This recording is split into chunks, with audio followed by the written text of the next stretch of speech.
সুপ্রিয় ছাত্রছাত্রীবৃন্দ, আজ তোমাদেরকে আমি যে বিষয়টা নিয়ে আলোকপাত করব সেটা হচ্ছে কেমিস্ট্রি অফ প্রোটিনস। ইউনো, তোমরা যারা বায়োকেমিস্ট্রি অ্যান্ড মলিকুলার বায়োলজির স্টুডেন্ট রয়েছো তাদের জন্য প্রোটিন কেমিস্ট্রি বেশ ইম্পর্ট্যান্ট। সো এখানে অনেকগুলো মাছ, মাংস এগুলো দেখতে পেলে, এগুলো মূলত আসলে প্রোটিনের সোর্স। সো এখানে লার্নিং আউটকাম দেওয়া রয়েছে যে এই লেকচার শিট আসলে যেই কন্টেন্টগুলো কভার করবে সেগুলো এখানে আলোকপাত করা হয়েছে। তার মধ্যে ডেফিনেশন, প্রোটিন এবং প্রপার্টিস এগুলো থেকে শুরু করে আর অনেক কিছু রয়েছে। সো আমরা একটু প্রোটিন নিয়ে আলোচনা করি। Protein is a complex macromolecular polymer of amino acids linked together by peptide bond. It is also a biomolecule. Biomolecule কেন? It is found almost exclusively in biological sources. So এরপরে প্রোটিনের অনেকগুলো function তোমরা দেখতে পেলা এবং ফাংশনগুলোর মধ্যে পড়লে বুঝতে পারবে যে অনেক গুরুত্বপূর্ণ ফাংশনগুলো রয়েছে, যেমন আমাদের সমস্ত স্ট্রাকচারাল কম্পোনেন্টস থেকে শুরু করে functional catalytic components, antibody, antigen, everything. So এখানে কিছু স্ট্রাকচার সম্পর্কিত কথাবার্তা রয়েছে। Secondary structure, primary structure, tertiary structure কেমন হবে, প্রোটিন আসলে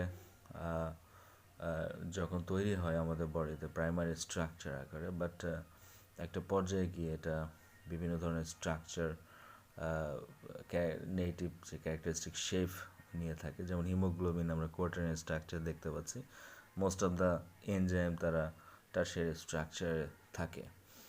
এটা সুন্দরভাবে গোছানো রয়েছে, দেখলে বুঝতে পারা যাবে।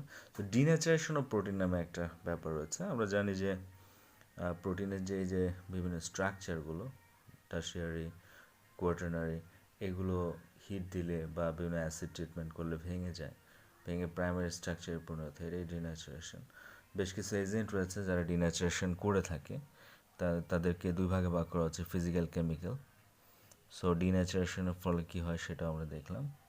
এখানে আমরা দেখতে পাবো হচ্ছে ফাংশনাল ক্লাসিফিকেশন অফ প্রোটিনস, অর্থাৎ যেমন যে প্রোটিনগুলো আমাদের স্ট্রাকচারাল কম্পোনেন্ট তৈরি করে তাদেরকে স্ট্রাকচারাল প্রোটিন বলা হচ্ছে। যেগুলো আমাদের ক্যাটালাইটিক কাজ করে এনজাইমস বা ক্যাটালাইটিক প্রোটিন বলা হচ্ছে। সেম আমরা দেখতে পাচ্ছি যে ডিফেন্স প্রোটিন সহ নানান প্রোটিন রয়েছে। ইম্পর্টেন্ট একটা question, nutritional classification of protein, complete protein, partially complete, incomplete. যে কিছু প্রোটিন আছে যেখানে সব ধরনের অ্যাসেনশিয়াল অ্যামিনো অ্যাসিড পাওয়া যায়, সেগুলোকে কমপ্লিট বা ফার্স্ট ক্লাস প্রোটিন বলা হয়, যেমন এগ, অ্যালবুমিন, মিল্ক কেসিন। এছাড়া ইনকমপ্লিট প্রোটিনও রয়েছে। এছাড়া এখানে বেশ কিছু বায়োলজিক্যালি ইম্পর্টেন্ট পেপটাইডের নাম বলা রয়েছে। তার মধ্যে গ্লুটাথায়ন একটা ভেরি ইম্পর্টেন্ট। আমরা জানি যে আমাদের যে দৈনন্দিন জীবনে যত যে বিষাক্ত খাবার দাবার খাচ্ছি, তার ইভেন ওষুধ সব কিছুই দেখা যাচ্ছে মেটাবলাইজ হয়ে গ্লুটাথায়ন ইউজ করছে, গ্লুটাথায়ন। এবং আমরা কিছুক্ষণ আগে প্রোটিন পড়ছি, তো প্রোটিন পড়লে তার কী দিয়ে তৈরি সেটা আমাদের জানতে হবে। সো অ্যামিনো অ্যাসিড দিয়ে তৈরি। সেই অ্যামিনো অ্যাসিড নিয়ে আমাদের যদি আমরা আলোচনা করে থাকি তাহলে আমরা দেখতে পাচ্ছি যে একটা অ্যামিনো গ্রুপ, একটা কার্বক্সিল গ্রুপ থাকবে, এই জন্য এটার নাম হচ্ছে অ্যামিনো অ্যাসিড। এবং এটা একটা নিউট্রাল ফর্মে থাকে, জুইটার আয়ন ফর্মে থাকে।